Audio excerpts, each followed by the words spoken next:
नमस्कार। अन्य खबरों से हटके इस खबर में आपको मैं दिखाऊंगा कि राजधानी पटना की जो बच्ची है वो डीफ है, डम्ब है, मतलब कि गूंगी बहरी है। लेकिन इसके बावजूद भी आज अपने प्रांत के लिए, अपने स्टेट के लिए, अपने देश के लिए गोल्ड मेडल लेके आती है। हमारे साथ उसकी माँ है और वो बच्ची है। क्या नाम है इसका? इसका नाम सौम्या श्रेया है। सौम्या श्रेया ये बच्ची का नाम है। थोड़ा चाहेंगे कि बच्ची का फोकस कीजिए। कितना प्यारा सा क्यूट सा चेहरा है, लेकिन ये न बोल सकती है न ये सुन सकती है। इसके बावजूद भी सौम्या गोल्ड मेडल लेके आई है।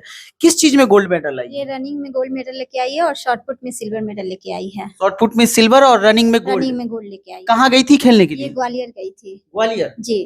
अच्छा, एक बात बताइए, सौम्या की उम्र अभी कितनी है? उम्र इसकी 10 साल है। 10 साल है। 10 साल की उम्र में किस क्लास में? 3 क्लास में है। थर्ड में है।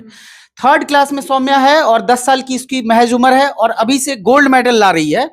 और आपको ये भी बतला दे कि कितना मुश्किल होता है गार्जियन के लिए, इस तरह के जब बच्चे होते हैं जो सुन नहीं सकते हैं और बोल नहीं सकते हैं। तो साइन लैंग्वेज भी ये बात करती होगी? हाँ, इशारे में ही बात करती है। समझ जाती हैं आप? हाँ, हम समझ बचपन जाते से हैं तो आप तो जी, समझ ही जाती होंगी। बिल्कुल। लेकिन एक बात बताइए कि सरकार की तरफ से अब जब आप जा रही हैं, मतलब ये कंपटीशन में पार्टिसिपेट कर रही है, तो सरकार की तरफ से कुछ मदद मिलता है? बहुत मदद मिलता है। क्या क्या मदद? जैसे जाते वक्त भी मदद मिलती है, फिर ये गोल्ड मेडल लेके आई है तो सरकार अपने तरफ से भी इसको पुरस्कृत करेगी। ये बिहार सरकार? जी हाँ। तो देखिए, बिहार सरकार में नीतीश कुमार जब से मुख्यमंत्री बने हैं, महिला सशक्तिकरण के लेके काफी वो आगे बढ़ चढ़ के बात करते हैं। अभी महिला संवाद यात्रा पे भी निकल रहे हैं।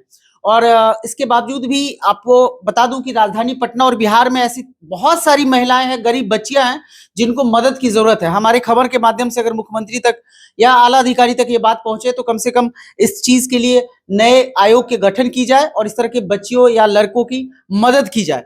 सौम्या बोल नहीं सकती तो उससे हम विशेष बात भी नहीं कर सकते, लेकिन इनकी माँ से एक चीज, आप भरण पोषण के लिए क्या करती है? भरण पोषण के लिए सर अभी तो हम स्टिचिंग का काम करते हैं, सिलाई का काम करते हैं। इसके पापा? इसके पापा ड्राइवर हैं। ड्राइवर है जी। पटना में ही आप रहती है? जी, पटना में ही रहते हैं। अच्छा, अभी गोल्ड मेडल आई तो इसको किस उम्र तक आप खेलने के लिए प्रोत्साहित करेंगे? अभी तो इसका स्पोर्ट्स में ही है। स्पोर्ट्स में ही जाएगी, लंबा जाएगी, जहाँ तक जा सकती है, जहाँ तक तो हम ले ही जाएंगे। आप पीछे तो नहीं हट जाइए? बिल्कुल नहीं। ऐसा तो नहीं हुआ कि 18 होगा तो आप शादी उदी के लिए, मतलब जी नहीं, जी ऐसा नहीं, कुछ नहीं ना? नहीं। माँ है, मेरा यही मानना है कि अपने जाते जाते इस बच्ची को उस लायक बना के जाए कि ये सारे भीड़ में खुद को प्रेजेंट कर पाए। अच्छा, आपको कभी ऐसा लगा कि बचपन से सौम्या ऐसी है तो आपको लगा कि मेरे बच्चे में कमी है तो सोसाइटी में मतलब मुझे थोड़ा नीचा होके चलना पड़ रहा है, या इस तरह की कभी बात? फर्स्ट बार में तो लोगों की बात सुन के थोड़ा बहुत मेरा हिम्मत नीचे गिरा, लेकिन फिर सोचे कि जब माँ होकर के हम पीछे हट जाएंगे तो इस बच्चे के लिए फिर कौन आगे आएगा। और इसकी इसमें क्या गलती है? इसमें इसकी क्या गलती है? लेकिन एक होता है ना, भगवान एक चीज छीनते हैं तो उसमें 10 चीज डाल भी देते हैं। तो बस ये बच्ची को हम देखी कि क्या करने लायक है, नहीं करने लायक, इसके कारण ही अपना पैर हम आगे निकाले। पहले हम हाउस वाइफ थे। आप पहले कभी सोची थी कि ये गोल्ड मेडल लेके आएगी? कहीं ना कहीं तो ये चीज मेरे दिल में था कि मेरी बच्ची आगे जरूर बढ़ेगी। हाँ, बिल्कुल। पढ़ने में कैसी है? पढ़ने में तो मतलब ऐसी है कि इसको पढ़ाई, इसका राइटिंग देख के आप बिलीव नहीं कर पाइएगा कि ये बच्ची का है। जी हाँ। हाँ सौम्या, खुद से ये माइनस प्लस, कब ये मतलब पेंसिल कभी हम इसको पकड़ना नहीं सिखाए, खुद से पेंसिल भी पकड़ी और खुद से भी जोड़ घटाव सारा चीज कर लेती है। बाहर मार्केट से भी सारा सामान काउंटिंग करके लाती है। मतलब कभी कभी सोचते हैं कि लोग को लगता होगा कि ऐसी गूंगी बहरी बच्ची जन्म दी है, लेकिन हम अपने आप को गर्व महसूस करते हैं कि हम इस बच्ची को जन्म दिए। अच्छा, इसकी सुरक्षा को लेके आप हमेशा चिंतित रहती होंगी क्योंकि ये बोल नहीं पाती है, सुन नहीं पाती है। तो जब रास्ते में बाहर निकलती हुई तो आपको लगता होगा कि इन चीजों का फायदा उठा के गलत आदमी फायदा उठा सकता है? उठा सकता है, रास्ते में क्या, घर में भी उठा सकता है। तो क्या करती हैं आप इस सुरक्षा के लिए? सुरक्षा के लिए ये करते हैं कि हम कभी इसको अकेला छोड़ते नहीं हैं। जहाँ भी जाते हैं, चाहे खुद के काम से जाएं या इसके काम से जाएं, हम साथ में ही जाते हैं। साथ में ही जाते हैं। जी हैं। हाँ। लेकिन इसके लिए कोई एक्स्ट्रा ट्रेनिंग वगैरह की सुविधा आपके बिहार में, मतलब पटना में है? करवा भी रहे, जिम्नास्टिक क्लास जाती है। करवा रहे हैं? हाँ जी हाँ, एनसीसी कैंप स्टेडियम के आगे संदीप सर हैं, उनके पास ये है। तो क्लास इससे फायदा ये होता होगा ये लड़ सकती है, खुद से सकती है, सारी चीज कर सकती है। इसका फिजिकली बहुत बढ़िया है। ये रनिंग के लिए, हर स्पोर्ट्स के लिए तैयार रहती है। हाँ, ऐसा नहीं है कि हम सिर्फ रनिंग में ही इसको डाल दे, किसी भी स्पोर्ट्स में, डांस में ही इस बार सिंड्रेला पैलेस में पूनम ढिल्लो अभिनेत्री का प्रोग्राम हुआ था, उससे भी सम्मानित पाई है। अच्छा, वो भी जी हाँ, वो भी खुद अपने हाथ से डांस भी अच्छा करती है? बहुत अच्छा। बहुत अच्छा करती है। अभी आप खुश है ना? बहुत खुश है। अच्छा, सरकार से आपको और क्या मदद चाहिए? कोई संस्था ऐसा है जो इस तरह के बच्चों के लिए काम करती है, तो अगर वो खबर उन तक पहुंच जाए तो उनसे आपकी क्या उम्मीद रहेगी, क्या मदद मांगने की आपको? उम्मीद यही रहेगी कि सौम्या के जैसे बहुत सारी बच्चे अभी भी मतलब पीछे हैं, उनको रास्ता नहीं मिल पा रहा है, उनको कोई फील्ड नहीं मिल पा रहा है। तो सरकार से यही मांग है कि ऐसे वैसे तो सरकार बहुत ही दिव्यांग बच्चों के लिए कर रही है, लेकिन कुछ आगे और अच्छा करे कि जो छुपे हुए हैं वो सामने आए, उनको एक प्लेटफॉर्म दे, उनको एक जगह दे।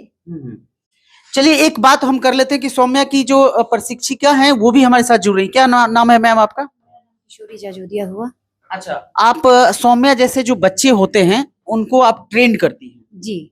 तो सौम्या की तरह जो बच्चे थे उनको आप ट्रेन करती हैं? जी जी। राजधानी पटना में ही? जी जी जी। तो कितना मुश्किल होता है, थोड़ा इधर आप हो जाइए कैमरे में, कितना मुश्किल होता है इस तरह के बच्चों को ट्रेन करना?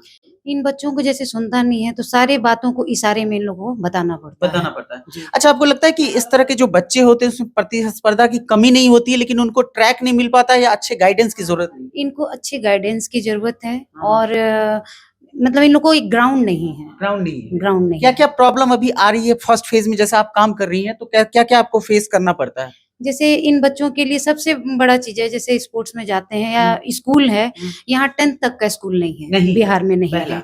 दूसरा, प्रैक्टिस के लिए ग्राउंड है? नहीं, प्रैक्टिस के लिए ग्राउंड नहीं है। वो नॉर्मल बच्चों के साथ बोलते हैं कि ये बच्चों को प्रैक्टिस कराइए, वहाँ एक टीचर की वो जरूर मतलब वो पॉसिबल ही नहीं है, क्योंकि वैसे टीचर हो जो उनकी बातों को समझा सके और उनको उस लेवल तक पहुंचाने का वो काम करें, जो कि इशारे में सारी बातों को करें।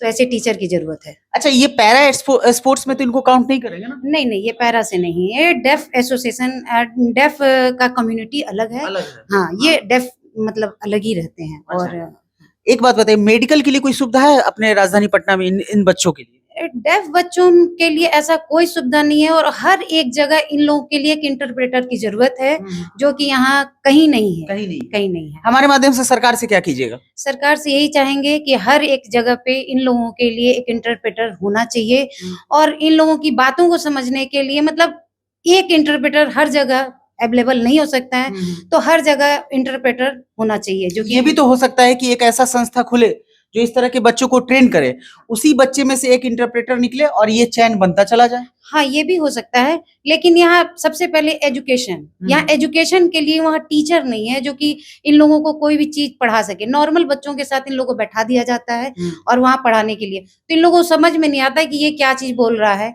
तो वहाँ एक टीचर ऐसा भी होना चाहिए जो कि इंटरप्रेट करे, इशारों में बात समझाए, या कोई भी चीज को टच करके ये बताए कि इसका मतलब ये चीज है, ऐसा होता है। हाँ। तो देखिए, इस खबर में इतना ही। मैं सिर्फ अपने इस खबर के माध्यम से सरकार से, सिस्टम से, और जो लोग इन बच्चों के लिए काम करते हैं वैसे संस्थाओं से ये कहना चाहते हैं, किस तरह के बच्चों के लिए अगर आपके पास सक्षमता है तो आप बेशक मदद कीजिए। इस तरह की खबर बहुत कम बनते हैं, बहुत कम लोग दिखाते हैं, इसमें टीआरपी बहुत कम होती है, लेकिन जो अच्छे लोग हैं इस खबर को देख रहे हैं, ज्यादा ज्यादा शेयर कीजिएगा। और सरकार, हाँ जी बोलिए। एक मतलब ऐसे बच्चों के लिए जो डेफ बच्चे हैं उनके लिए मतलब 10+2 का स्कूल होना चाहिए, जो अभी तक नहीं है। ठीक है, सारी बातें आपने सुनी। फिलहाल इस खबर में इतना ही। आप बताइएगा कि आपको कैसा ये खबर लगा और अपने विचार हमारे साथ साझा कीजिएगा।